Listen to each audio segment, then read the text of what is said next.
Hey guys, it's RockTheGolem, and welcome to part 2 of my Q&A. I'm hoping the audio is better. I don't know what happened with the first episode, but I actually got an error message trying to record the second part, and I don't know what's going on, so sorry? I don't know. We'll figure out what's going on at some point. Hopefully this never happens again. Can't make any promises, obviously, but hey, we'll do what we can do. Anywho, part 2 of my Q&A is now. And as I mentioned before, this entire episode is going to be made of nothing but questions from Tierra, TittyFuzz12, more affectionately known to me as Taylor.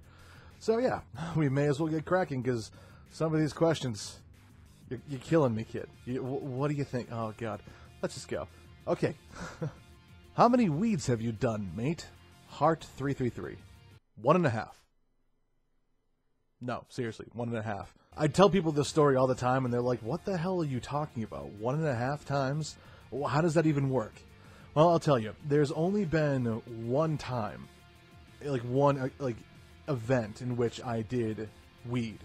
We all sat down together, and there was, I think, 4 or 5 of us. And one girl went to go roll the joint, and she ended up doing a really horrible job. Obviously, I've never rolled one before. I have no idea how to do it properly. But when she went to go put, the actual marijuana into the wrapping paper, she ended up putting stuff in that really wasn't marijuana. It was like the stems and the stuff like you're really not supposed to put in there, like the junk that you can just throw away. So we were passing it around and we were, smoking, and we ended up thinking, well, this really isn't working. So they asked me, because this was my first time ever trying it, and they're like, how do you feel? I'm like, I don't feel a damn thing. Like, I'm getting more of a buzz off of my beer than I am off of the damn joint. So they ended up stopping smoking like halfway through, and the one who actually, knew the best opened it up, and he was like, the hell is this? So he dumped it out, threw everything away, and he rolled a new one, passed that around, and that's what got me, high, was that one. So I tell people 1.5 times because we did smoke half a joint, which had half of weed in it, so maybe it's more like 1.25 times. Anyway, I digress. But yeah, that's it. That was the one and only time, actually. I never felt a need to really try it to begin with, but it was one of those things where I had the opportunity to do it, so I figured, why the hell not? So I haven't felt the need to do it again since. And that's fine. I'm not encouraging anyone to try it. I'm not trying to restrict anyone from trying it. I believe that you should be intelligent enough to make up your own mind and deal with whatever consequences come from it. So it's really up to you what it is you want to do. But as for me, 1.5 times. Why are you so perfect? I am by no means perfect. And I know, Taylor, you like to tell me this all the time, but I make mistakes. I'm human. It's what we do. It's how we learn. I mean, let's put it to you this way. If I were perfect, I wouldn't have to have worried about dropping out of different projects or going on like a week-long hiatus from my channel because of things going on. Life is not perfect, and because of that, I am not perfect. I try to deal with whatever situation the best way I possibly can. I make mistakes. I piss off people. I've gotten nasty comments from people. And the sad part is that I've actually had a couple of friends just from YouTube that at one point or another turned into either complete strangers or outright enemies. And it's sad, but that's unfortunately the way it happened, and despite my best efforts, nothing good has ever come of it. Even up to most recently, like there was one friend who, well, Taylor knows this story, but you guys don't know it. We were friends at one point, and then we stopped being friends because of a bunch of reasons, which were all stupid. But I tried as best as I could to try to either reconnect or rekindle that friendship, and for a while it seemed to really kind of, take a life of its own, and it started to work out. But unfortunately, things just kind of happened, and we stopped talking, and there was no real animosity or hatred toward one another, as far as I know anyway. But ultimately, I was told that the hope was that they were just going to become a distant memory, and that I wouldn't want to be bothered with them, or that I wouldn't try to bother with them. And the sad part is that's essentially was what it's turned into. It sucks, but it's true. And like I said, it's because of things like that I'm telling you guys right now, I am by no means perfect. Which is why I ask people all the time, if I'm doing something wrong or something you don't like, please, by all means, tell me. But don't just tell me that I'm doing something wrong. give me some constructive criticism, some feedback. You know, what can I do to make it better? I'm always looking to improve myself. And like I said, you learn by making mistakes, but then you learn from your mistakes. You don't just sit there, you make a mistake, and then like, okay, well, off to the next thing so you can make the mistakes again. Always try to walk away better from a situation than you walked into it. That's my advice to you guys. But again, to answer the question, I am by no means perfect, even though I know you think so, and thank you very much for that. Can I marry your voice girl? I suppose, although you may want to talk to Nikoro-chan 18 first. Her voice and my voice are actually having an affair together, and we do have this documented. There's a whole conversation just talking about nothing but our affair. What we're having an affair from, I don't know, because having an affair would indicate that her voice belongs to someone and that my voice belongs to someone, but somehow they're having this relationship together. And you know what? Nikoro-chan 18 has the documentation. She'll tell you. Ask her. But yeah, if you want to marry my voice, if you can work out some kind of arrangement with Nikoro-chan 18, by all means, feel free. Why don't you understand my hip and awesome cool kid lingo? Because, Taylor, half the time when you talk, I have no clue what you're saying. And you have no clue what I'm saying either. More than once, we've had conversations online or on Kick or Skype or whatever, and you've had me repeat myself because you're like, huh? What did you say? It's got to be a generational thing. Like there's a pretty substantial age gap here. So, you know, back I came from the era of where everything was awesome, cool. You know, tubular was kind of thrown out there sometime. I was born in the 80s, raised in the 90s. So yeah, there's definitely at least a decade, if not a decade and a half difference in the way we speak. That's going to be why. Honestly, this doesn't apply to you at least. But I've encountered numerous conversations, especially at work, where I'll just listen to two people talk, and they just sound so stupid.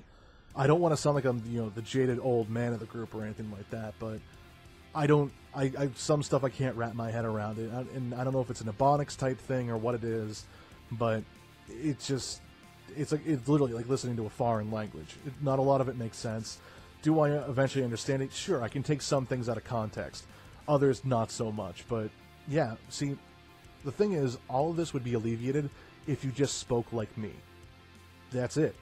Problem solved. So right there, there's the answer to all of our problems.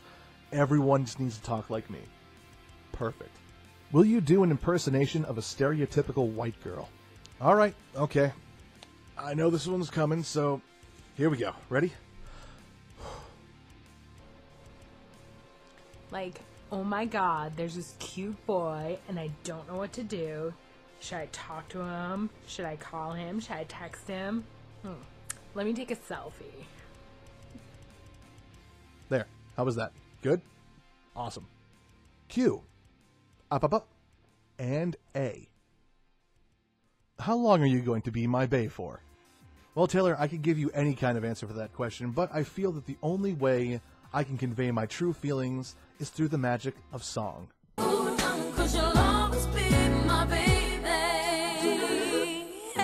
Alright, so this episode is actually a lot quicker than I thought it would be, mostly because, Taylor, I love you to death, but you didn't dig into the depths of my soul with these questions. You didn't try to pull out the inner me. But it's okay, Taylor, because you pretty much know the inner me. That's right. I can feel you inside me. So that's going to do it for this Q&A. I'm actually having a lot of fun answering these questions, and I'm sorry if I kind of go off on tirades, but it's just the way my mind works, apparently. So yeah, hopefully this has inspired you guys to start asking me questions more often, and about different things. You can ask me questions at any point in time. It's going to be kind of hard to keep track of them if they go elsewhere, like either onto my email or to like comments in other videos. So I'll ask that if you guys do have questions for me for the Q&As, if there ever will be more, that you either leave them on the Q&A videos themselves or email me directly at RockTheGolem@yahoo.com and specify in the subject that this is a Q&A question, that this is something you want to have read. And as I said before on the Q&A intro video, 1,000 subscribers ago, I'll be more than happy to give you credit for the question. I'm not going to do what I promised before, which is if you don't want to be named, you know what, never mind, screw that. If you guys don't want people to know who you are when you ask the question, I'm not going to tell them. Obviously, it depends on the context of the question, though. Because, like, with my Ask FM page, I've purposely removed the anonymous aspect of it because it gives trolls the ability to flame my page without me having any kind of control over it whatsoever. So I have that control in there. But as far as questions for the Q&As, if you want to ask me a question but don't want people to know who you are, I'm obviously going to know who you are because I'll see it in the email. But if that's what you wish, I'll make sure to respect your wishes and not tell people who you are. Again, depending on what you ask. But yeah, so that's going to do it for this one. Taylor, thank you very much for all the questions, despite how absolutely insane they were. But that's half the reason why I love you so much. So yeah, this is going to end this Q&A. Thank you very much, guys, for giving me the questions that you did. I was very happy to see that this went into 2 parts as opposed to just one. And in all honesty, the first one ran so long, I probably could have broken that up into 2 parts as well to make it a 3-parter. But I'm just going to leave it the way it is. We're going to work out well this way. And now I get to check the audio to make sure this is working properly because, unfortunately, I'm using the Logitech camera's base software to do the recording. In retrospect, I probably should have done it inside of Sony Vegas. But if I remember last time when I tried to do it, it gave me a difficult time. I don't know. I gotta get stuff on track. I really do. So yeah, that's gonna do it for this one. I gotta start working on getting things organized for all the fan dubs and covers that I'm working on with all you guys.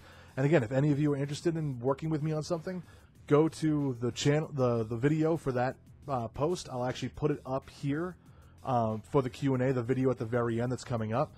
Click on that link and it'll bring you right to it and toss me a message letting me know that you're interested in working with me. And again, if you have any questions, send them off to me as well. Guys, thank you very much for joining me, and I'll see you on the other side. Take care.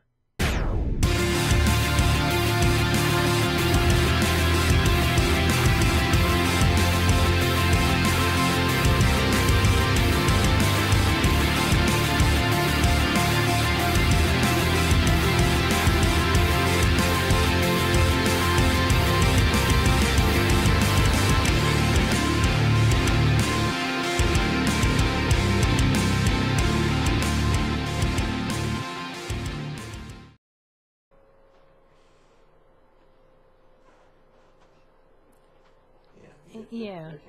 I did it. You did it. I did it. Thank you.